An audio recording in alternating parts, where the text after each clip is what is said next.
This episode of Bullet Heaven HD was made possible by 17-Bit.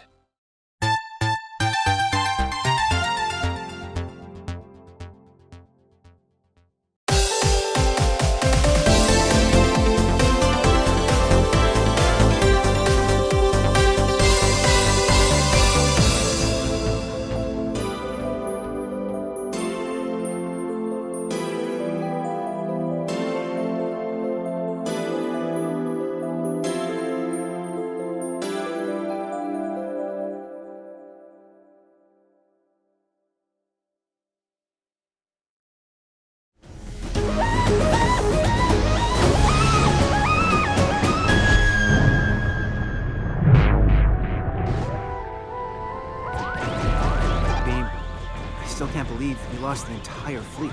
You know, a lot of the scrap you collect is left over from the ambush. Well, at least what's left over will help us warn Earth. Guess in a way they didn't die for nothing. Yes, because they're helping us get home. In episode 138 of Bullet Heaven HD, we took a look at Steredenn, a side-scrolling game that incorporated roguelike RPG elements to traditional shooting gameplay. We really like the concept, especially with its randomly generated stages, wide variety of weapons, and decent challenge. However, Steredenn isn't the only shooting roguelike on the block.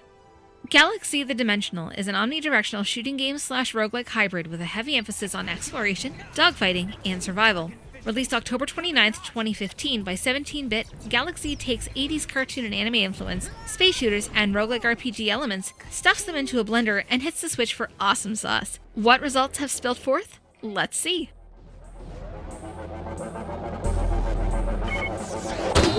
Enemy spotted! Shields down! Right up the tailpipe. Galak-Z takes an entirely unique approach to its gameplay. While it very highly resembles Vlambeer's Luftrausser, especially in its ship's visual orientation, flying above the screen is quite a bit more complicated than Vlambeer's title. WASD and mouse controls exist for Galak-Z, but an analog controller is what works best for us. Players choose their direction by pointing the analog stick in the direction they want to move. The right trigger will give players variable amounts of thrust, while the right bumper can be used to boost at a higher speed for a limited time, indicated in the top right-hand corner. There are reverse thrusters mapped to the left trigger as well. Once again, the right bumper's booster applies to reverse thrust. Holding both triggers keeps the ship stationary while still being able to choose direction. Players have access to a basic shot to start. This shot is functional, but starts off pretty weak. However, as the player progresses, upgrades can make their ship truly fearsome. As players progress through the game, more and more features open up on their ship as well. Homing missile salvos, juking to avoid enemy shots, and strafing to keep in motion while firing at enemies in other directions all open up within the first set of 5 stages, known as a season. A Mech Transformation is also enabled fairly early in the game, complete with its own set of special abilities, including shields, a sword attack, grappling, and throw maneuvers. However, movement remains largely the same. As in-depth as the controls are, though, the thing about them is that they can be pretty daunting to get used to. If Luftrausers, or indeed any traditional shmup, is more your speed, there's definitely a learning curve, but it's all more or less manageable by the end of the first season. At the very least, Galak-Z controls very well on the Steam controller, Razer Sabertooth, and the Hori Gempad EX. Given the randomized nature of Galak-Z, navigation is definitely an important part of getting your mission under wraps. Thankfully, there's always a handy reminder of where your objective is by way of a white marker on the screen, which guides players to where they need to be. If players happen to get lost, though, a map is also available to survey where they've been and how to get either back to where they have been or towards uncharted areas. Otherwise, a mini-map in the top left-hand corner shows players what sector of an enclosed area their main objective is with a yellow marker. But care should definitely be taken. The opposition in Galak-Z is pretty crafty, thanks to its super smart AI. Enemies will know just how to aim to hit you, even taking your motion into consideration. They will even also retreat to recover their shields.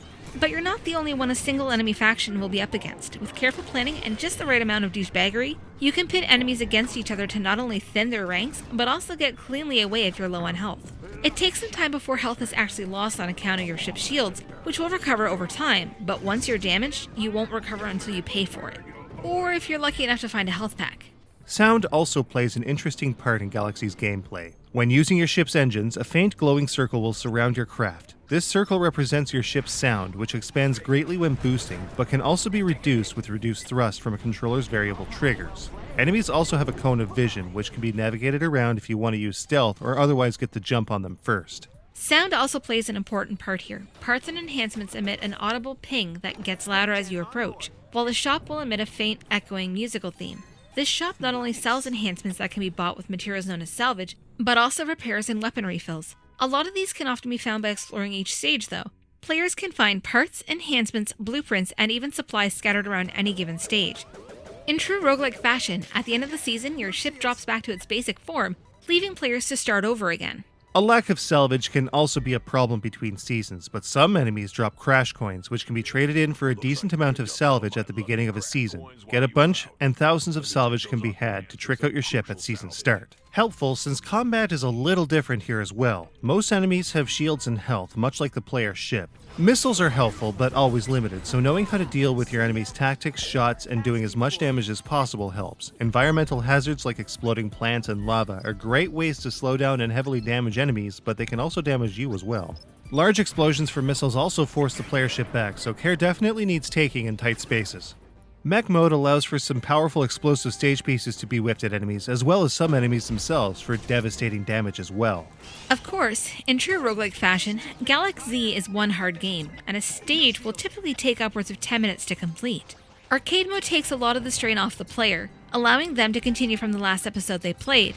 In rogue mode, however, players can only start from the beginning of the season, die, and it's to the start again. This can often be compounded when it comes to finishing off a stage, as there is often a stupid hard cluster of enemies waiting to turn you into space dust at your escape warpoint. Harsh. Show yourself! We better find these rogues quickly. I've returned, Beam. With your data. Being that Galak-Z is a game that relies heavily on roguelike growth mechanics, random stage generation, and totally different enemy placement and numbers, there's no real scoring system in place here. With the exception of crash coins, which are dropped at random, the only semblance of a score is when the defeated enemies get tallied up on the fighter's hull between stages. Cool, but mostly pointless.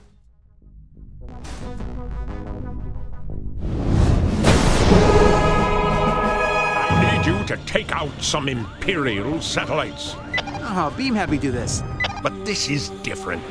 We're going to make blank spaces in their mapping and communications. Nope, that's exactly what Beam had me doing. Well, we'll do it better. Boom, boom! Money in the bank. Galak-Z's presentation really carries the game as a whole to great lengths. Without the antics of ATAC and the crew of the Exilios, Galak-Z would be pretty sterile and, dare I say it, a little boring too. Thankfully, there is some serious talent and great nods and touches that make Galak-Z better for it. And White Tusk is a myth. White Tusk. The all-white bug. White as a ghost. Galak-Z is a game that takes heavy inspiration from the mecha and space theme animes of the 80s, like Gundam, Macross, Mazinger, and the like. It even goes so far to title each mission, complete with a writer's name and everything, just like a classic anime or cartoon. Galak-Z's look is fantastic too. Cel-shaded 3D models with a hard outline, amazing lighting effects, and classic-style laser and explosion animations really sell the idea that Galak-Z has something to do with a classic anime or two. There's even color separation at the screen's extremes and tracking scramble in the pause menu, just like an old VCR. Meanwhile, the backdrops really need to be seen to be believed. They're huge and stunningly beautiful with, once again, fantastic lighting complete with filtered shadows.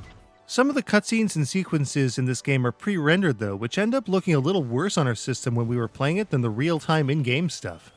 The audio is also excellent stuff on the whole. The cast's voice acting is a cut above with expert delivery and hilarious dialogue, and the sound effects bring the cosmos of Galak-Z to life. And we know it's space and all, but come on, video games, right?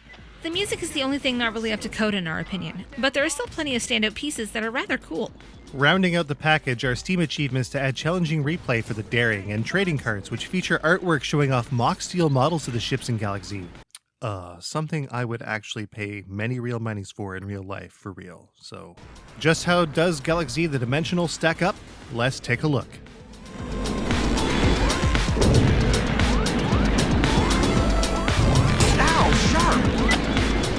Shields down.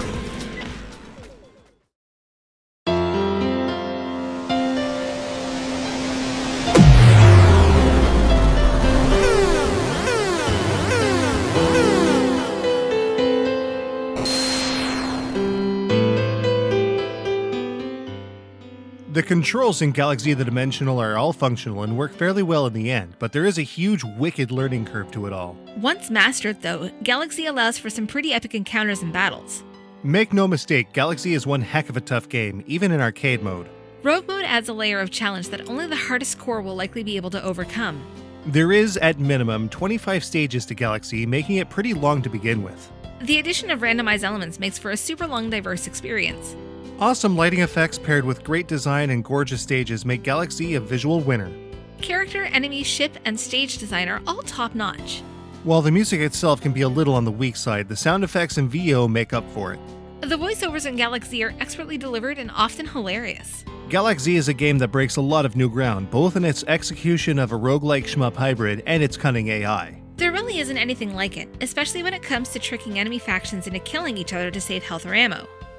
17-bit's awesome space shooter is one not to be missed. Indeed, Galak-Z the Dimensional is a game that fans of space shooters of its kind will absolutely dig. Galak-Z the Dimensional gets a 4.5 out of 5. You can get Galak-Z the Dimensional on Steam today for about $20 US. If you have a PS4, you can also get a copy from the PlayStation Network for the same price.